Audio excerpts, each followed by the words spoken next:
Sebastian Tobias McShane, and what I have here is a Philips 42-inch flat screen television with ambient light, and it doesn't work. The backlight comes on, but there's no video. I'm also told the audio works. So we're going to fix it, hopefully, today. I went online, did some research, and found that this is pretty much a common problem with these televisions. Saw a lot of stuff online about it, the same problem, and can be a pretty expensive fix if you take it to someone to fix it, but it's not that hard, and you can actually do it yourself, and I'm going to show you how. This is kind of a heavy television, and what I'm going to do is lay it down here. First thing you got to do is take off the back, and these mounting brackets all have to come off.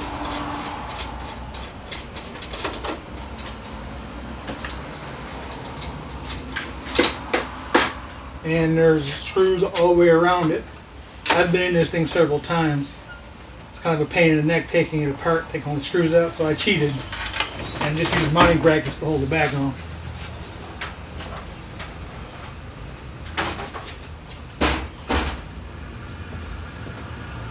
So this is it. This is the inside of your television. There's all the screws, put in a little baggie, keep them nice and neat.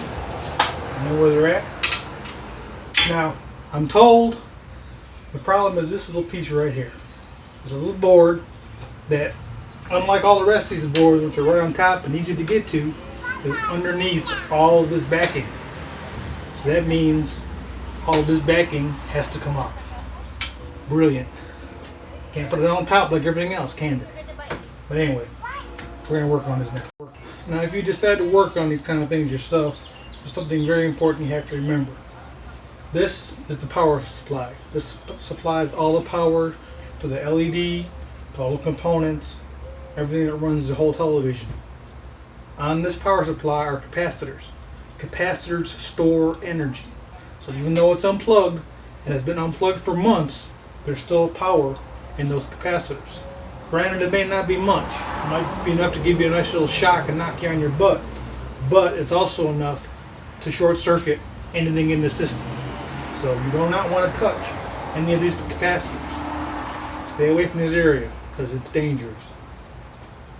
Now we got to take out all these screws, take out the brackets that hold the back on. These are all hex screws. And we got hex screws all the way around. I got to take the speakers out to get to all of this. Take all this back off to get to this little board. That's what we're going to do next.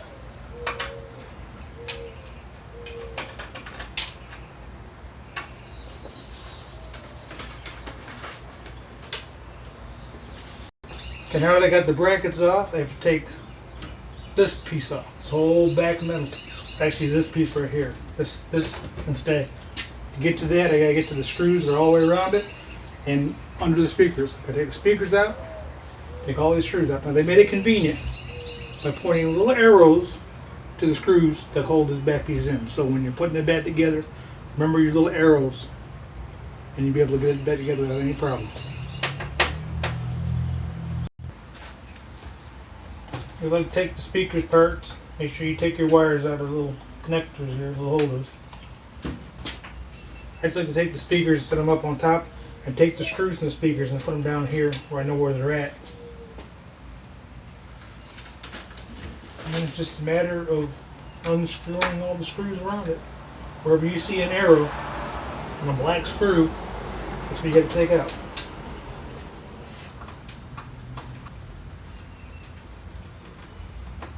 The smaller diameter Torx screws go on the outside, and the larger Torx screws are all on the inside.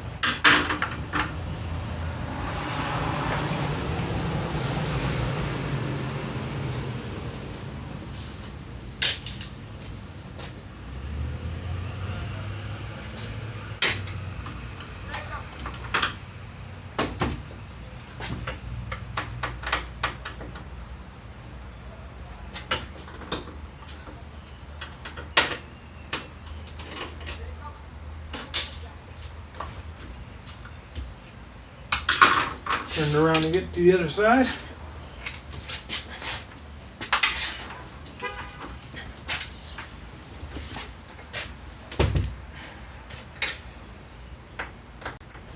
Okay, all the screws are out. And all you do is, no, I'm sorry, I forgot some. This little piece right here has to be unscrewed.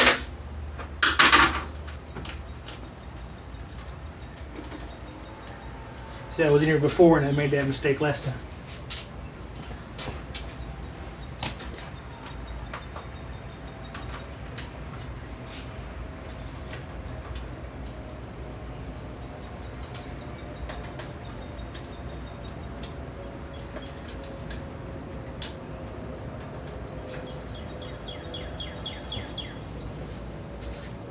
It's really not that difficult as long as you watch what you're doing and remember where things go. You'll find it's pretty easy. And once you get this piece off, all you do is pick up on this whole frame here, lift it up a little bit, and slide it back. Just a little bit more room. That's all there is to it. Now there's another plate over the piece we got to get to. This, for some reason, has Phillips screwdriver head. Why the rest of it has the hex screw and these have Phillips heads is beyond me, but that's what they did. So I need to get my little Phillips driver.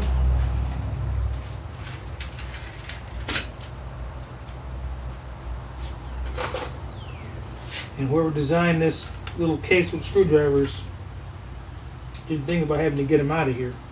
But you got to get something in to get them out. Those are my little pet peeves.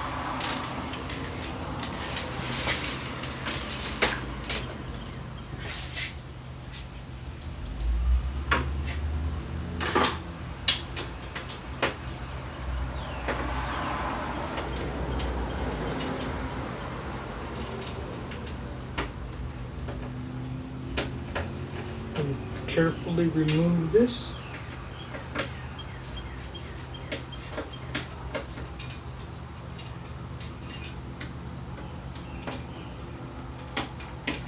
When I get done with this, I'm going to tell you the story behind this television.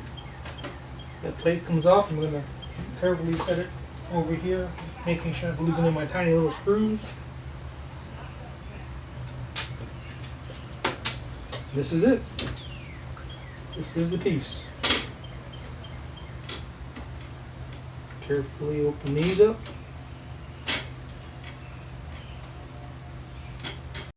Carefully pull these out. That's it. That's the culprit, I'm told. And I've got a new one. Just came in the mail today. Excuse me. Right here. This, I went online, went to shopjimmy.com and found this. And contacted them, told them what my problem was, and they said this should be the fix. Hopefully, the guys at shopjimmy.com are correct.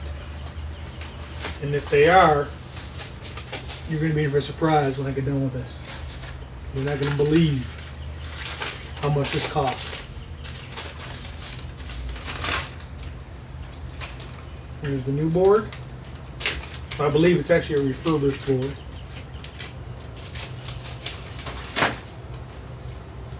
And according to this, Marco's checked it. May 21st, says the part number matches the part I ordered. Part is free of cosmetic defects, and he cleaned this part, and it has SJ stamp of approval, which is the Shop Jimmy stamp of approval, which I don't know where it's at, but I guess it's on here somewhere. But that's what I need. So, take the old one, put it in here, get it out of the way. Take the new one, set it in its little slots, hook it back up.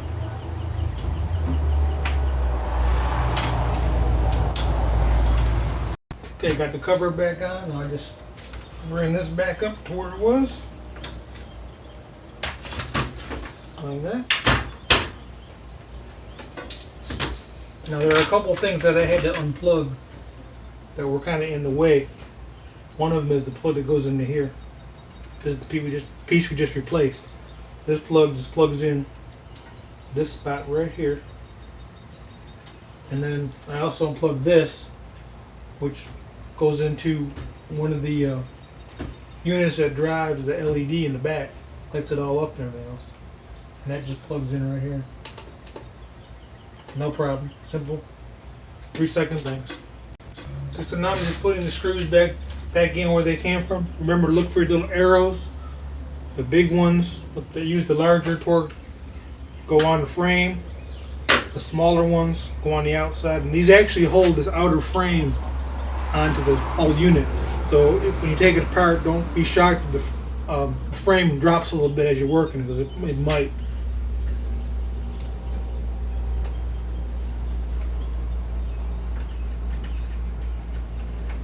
I'm going to jump ahead because I'm pretty sure you know how to screw things back together. So when I come back, this should be ready to plug in and see if it works.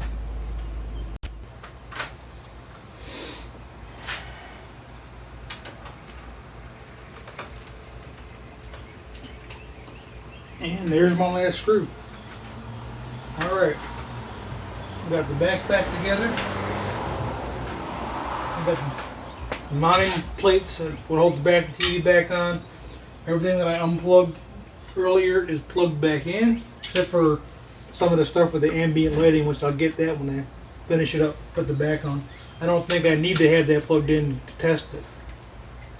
With the back on,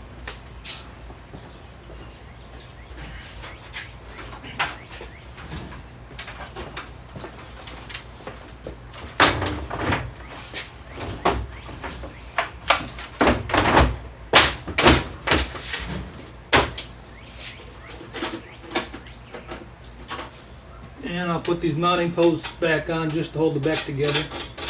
If this works, then I'll put all the screws in all around it. You don't need to see that either. I'm sure you can figure that out. It really isn't that difficult to fix these things, if this is the problem. Got my fingers crossed hoping it is.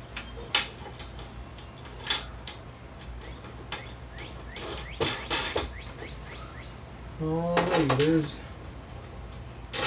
all those back together. Now I get the plug. Plugs in over here. Just like this. Okay. Now for the moment of truth. The bear is heavy.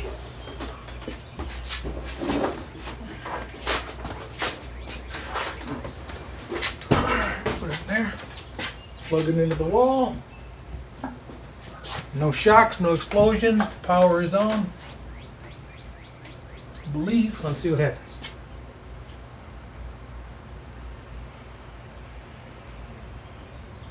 Looks like I got nothing.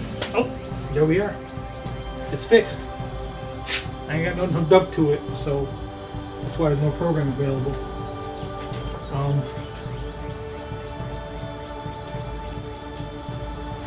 There it is. All better. I'll tell you the story behind this television. I was at a yard sale,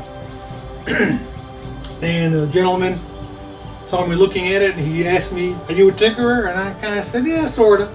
He said, "Well, the video card went out on it," and he said he had just gotten a child and just moved to the area and hasn't had the time or the money to fix it. So he told me, if I think I can fix it, go throw it in the truck for me. No charge. I went to shopjimmy.com. I'm promoting them. They're not paying me for this. They're just a good place to work with, and they got me working. I'm happy. I'm real happy. The board I put in cost $25. This TV retailed when it was on the market new for $1,800. So I got an $1,800 Philips flat screen 42-inch television for essentially $25. Man, it's cool. That's it. Well, thanks for watching my channel. Hope you like it. If you do like it, go ahead and give me a like. Subscribe if you like. I'm going to be getting more videos soon. And I appreciate you watching. I'm going to go watch my television, because this is cool.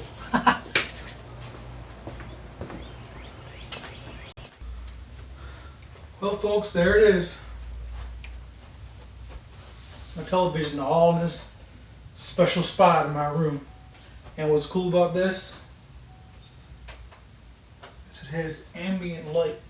If it comes on here, I'll show you.